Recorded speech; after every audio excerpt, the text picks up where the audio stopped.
yourself in front of the log fryer, crack open a glass of bubbly. I don't mind if it's just Prosecco, it's still early and we're not snobs here, although please do make sure it's not supermarket brand.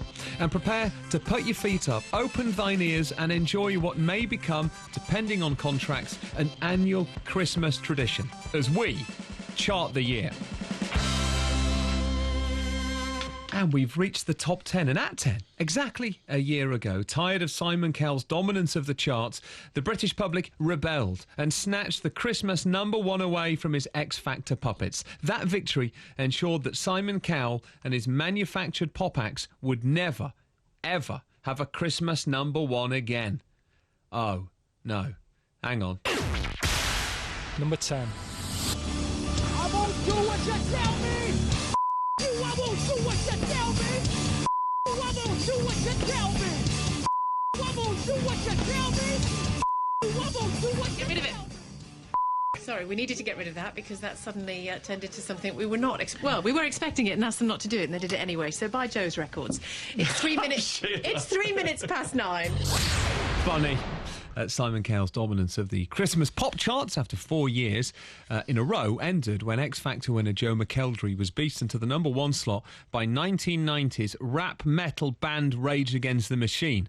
But reports of Cowell's demise were short-lived. This month, the finals of the X Factor's 7th series attracted an audience of nearly 20 million.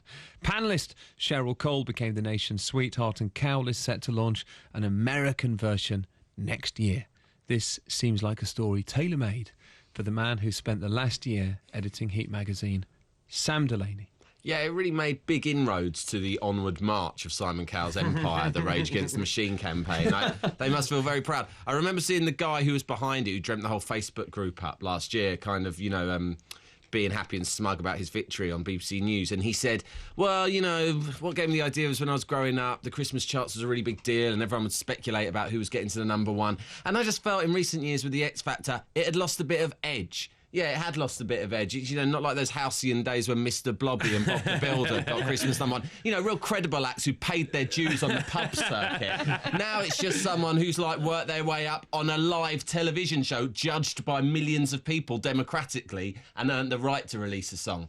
I thought it was a bit empty. And then, of course, this year they did Cage Against the Machine, which was masterminded by Suggs, a man who came out of the post-punk generation, railing against the pomposity and earnestness of 70s musicians. And then he has now become a man who records silence in order to make some kind of confused point about the X Factor. And it didn't work. I liked the spirit of the Rage Against the Machine campaign, Rufus Hound. I enjoyed it on the radio from the clip that we heard very much. I think was great. if you're going to get a band in to sing a song, the chorus of which is "F you, I won't do what you tell me," and then you have to fade them out going, "Well, we did ask them not to."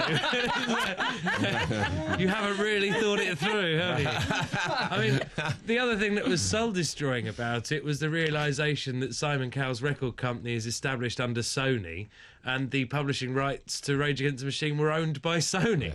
So your great stance against these record companies having it all their own way even went into the same pocket. That, ladies and gentlemen, was number 10, the X Factor. Rufus Hound, what's made number 9 on Chart the